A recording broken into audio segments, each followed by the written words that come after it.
Bonjour. Vous êtes allé en Arménie. Quelle était votre mission? Est-ce que c'était votre première visite? Oui, c'est la première fois que je visitais l'Arménie et pour moi, c'était une véritable découverte parce que j'étais heureux d'y aller à deux titres parce que d'une part, j'avais la chance de représenter la ville de Sarcelles et son maire, Patrick Haddad, à l'inauguration du Centre de la francophonie.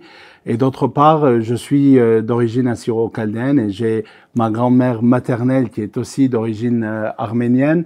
Et c'était un bonheur d'aller en Arménie parce que il y a une petite communauté assyrienne aussi qui vit en Arménie depuis le début du 19e siècle. C'est au mois de juillet que j'ai été contacté par le maire de Sarcelles, Patrick Haddad, qui me parlait d'un voyage en Artsakh. Il avait été contacté par François Rocheblois, un ancien parlementaire, qui organisait ce voyage en Artsakh pour l'inauguration du Centre de la francophonie, de la Fondation Paul Éluard, en plein cœur de Stepanakert. Et malheureusement, le maire de Sarcelles ne pouvait pas s'absenter pendant plusieurs jours. Et comme il connaît mon engagement sur cette question, il m'a demandé de représenter la ville et c'était important puisque Sarcelles est engagé avec l'Artsakh, aux côtés de l'Artsakh, au moins depuis 2015, c'est en 2015, à l'époque où François Pupponi, député du Val d'Oise, était aussi le maire de Sarcelles. Et à l'occasion du centenaire du génocide de 1915, nous avions signé une charte d'amitié avec la ville de Martakert et le président de la République d'Artsakh avait lui-même fait le déplacement. C'était Bako Sahakian qui était venu à Sarcelles pour la signature de cette charte d'amitié et depuis 2015, nous sommes donc engagés aux côtés de Martakert et plus généralement de la République d'Artsakh à travers différentes actions, notamment l'équipement d'une école, du laboratoire d'une école à Martakert. Alors, nous sommes passés par le Fonds arménien de France et par l'association arménienne locale de Sarcelles, puisque Sarcelles est liée avec les Arméniens depuis au moins 100 ans, puisqu'il y a une présence arménienne sur la ville de Sarcelles depuis le début des années 1920. Les Assyro-Chaldéens sont arrivés beaucoup plus tard, au début des années 80. Mais il y a toujours eu des actions en faveur de la cause arménienne. Il y a un jardin assyro-chaldéen, un jardin de l'Arménie. Il y a de nombreux monuments qui commémorent le génocide de 1915, dont les deux peuples ont été victimes en même temps.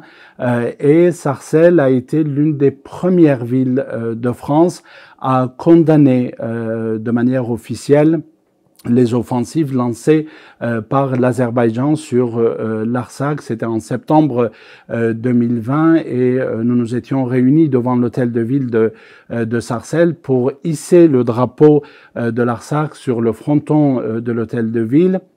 Et une première aide de 5 000 € avait été débloquée à travers le Fonds national, le Fonds arménien de France, pardon, pour l'Artsakh.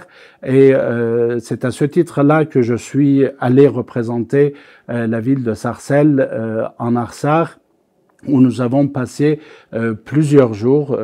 Nous sommes arrivés à Erevan dimanche très tard dans la nuit et le lendemain matin, le lundi, nous sommes mis en route en autocar et le trajet jusqu'à Stepanakert a pris, je pense, une dizaine d'heures, puisque nous avons quitté Yerevan à 10 heures du matin et nous sommes arrivés à 20 heures du soir.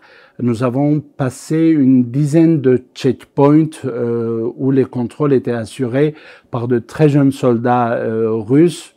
Et nous sommes arrivés en Artsakh lundi soir et le mardi et le mercredi, nous avons eu toute une série de rencontres avec le ministre des Affaires étrangères de la République d'Artsakh. Et d'ailleurs, j'ai été très touché par les propos qu'il a tenus parce que je me souviens que ses premières paroles ont été l'Artsakh a été crucifiée, mais elle ressuscitera.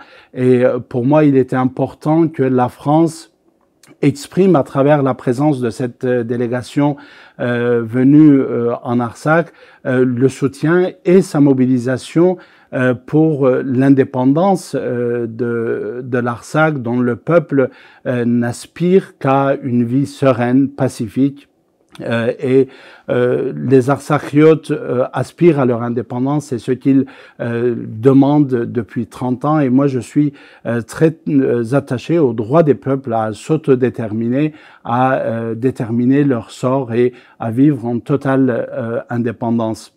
Alors, nous nous sommes rendus à Stepanakert où nous avons rencontré différents ministres et nous avons rencontré également le président de la République d'Artsakh. Et ce qui m'a le plus frappé, c'est que l'Artsakh et ses représentants ont l'impression d'être abandonnés de tous, d'être abandonnés à leur sort.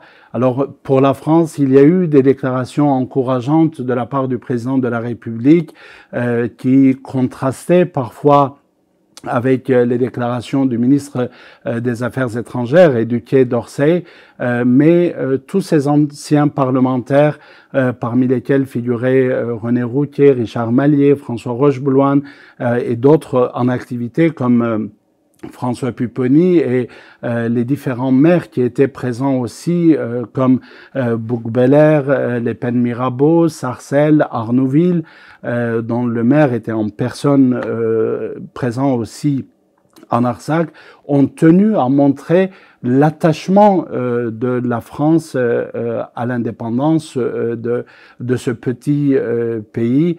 Et pour moi, ça a été vraiment une révélation parce que j'ai été subjugué par la beauté de ce petit pays et j'ai été extrêmement touché par la capacité de résilience des habitants qui n'ont pas baissé les bras en dépit des difficultés quotidiennes, en dépit de l'occupation, parce que près de 80% du territoire artsakiote est occupé, mais ils continuent de s'ancrer sur leur terre, de rester attachés à cette terre qu'ils aiment plus que tout et où ils sont présents depuis des millénaires. Et je pense que c'était ça le plus important, de voir l'amour que portent les Artsakiotes pour leur terre et en même temps de leur montrer que la France est à leur côté.